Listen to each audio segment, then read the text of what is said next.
सरकारी DNA Marathi YouTube चॅनलमध्ये आपलं मनपूर्वक स्वागत आहे। माहिती हक्काची फक्त सरकारी डीएनए मराठी सोबत।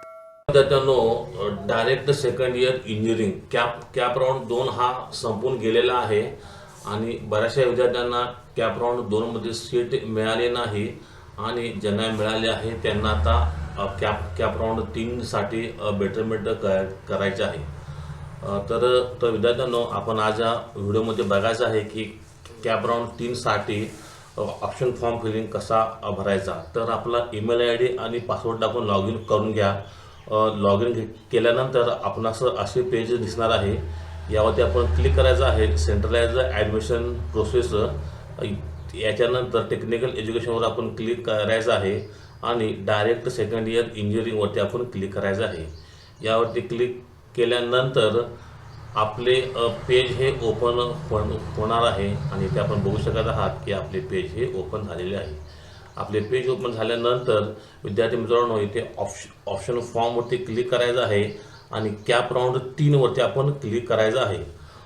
तर आपण जसे आपण कॅप राऊंड 3 वरती क्लिक कराल, इथे नोटिफिकेशनवर येत आहे।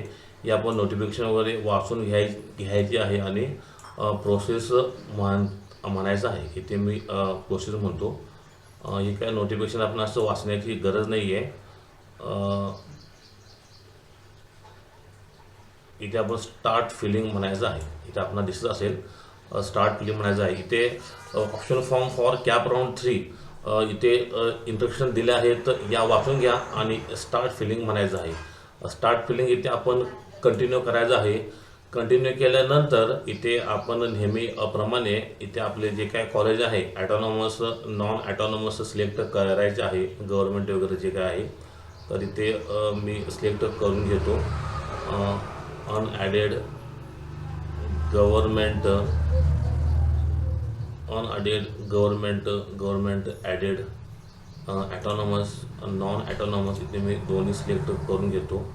गव्हर्नमेंट आणि गव्हर्नमेंट ॲडेड केल्यामुळे इथे गव्हर्नमेंट जे आहे ते कॉलेज येणार आहेत आणि ॲटॉनॉमस आणि नॉन ॲटॉनॉमस केल्यामुळे दोन्ही पण येणार आहेत।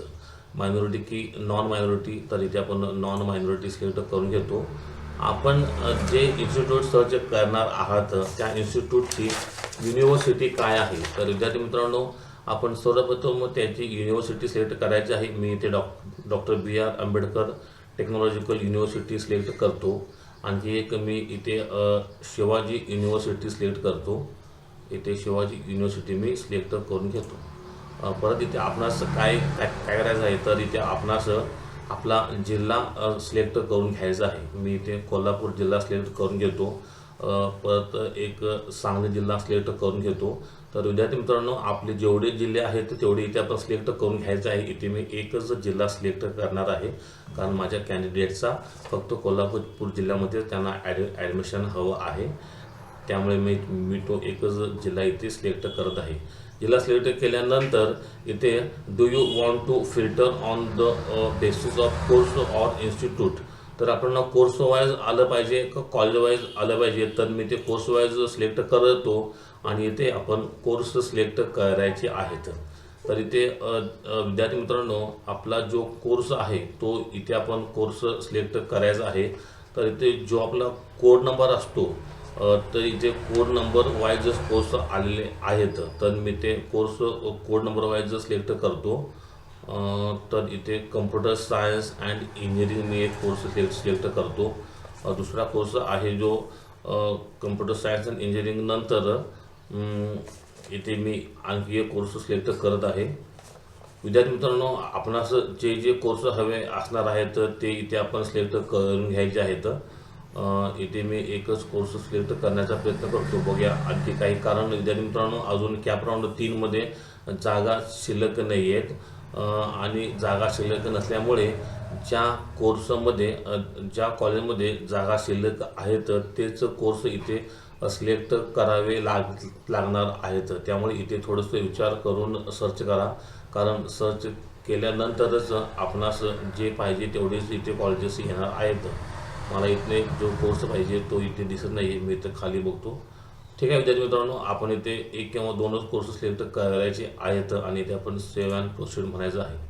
सेव्ह अँड प्रोसीड म्हटल्यानंतर इथे आपण बघत आहात इथे आपले कॉलेजेस येणार आहेत आणि इथे आता आपणास कोणत्या जिल्ह्यामधील कॉलेज पाहिजे किंवा इथे कॉलेजची लिस्ट आलेली आहे।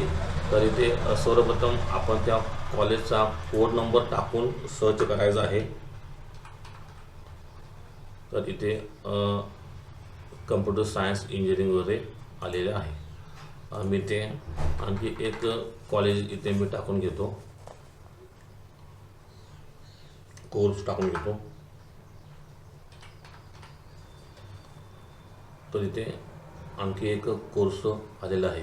तर अशा प्रकारे विद्यार्थी मित्रांनो आपण कोर्सेस हे सिलेक्ट करायचं आहे आणि सेव्ह नेक्स्ट म्हणायचं आहे। सेव्ह नेक्स्ट म्हटल्यानंतर विद्यार्थी मित्रांनो आपणास रेफरन्स लावायचा आहे आणि सबमिट केल्यानंतर एक OTP येणार आहे, तो OTP टाकायचा आहे आणि आपला फॉर्म हा सबमिट करायचा आहे। तर विद्यार्थी मित्रांनो अशा प्रकारे आपण आपला ऑप्शन फॉर्म 3 भरून घ्या आणि विद्यार्थी मित्रांनो व्यवस्थित आपला क्रम लावा, कारण आपणास कमीत कमी 6 कॉलेज टाकावे लागतील आणि 6 कॉलेज टाका, कारण पहिले 6 प्रेफरन्स हे ऑटो फ्रीज होणार आहेत, म्हणून आपणास 6 प्रेफरन्स टाकणे गरजेचे आहे। जर आपणास कॅप राऊंड 2 मध्ये सीट मिळाली असेल तर ती सीट आपोआप 7 नंबरला येणार आहे।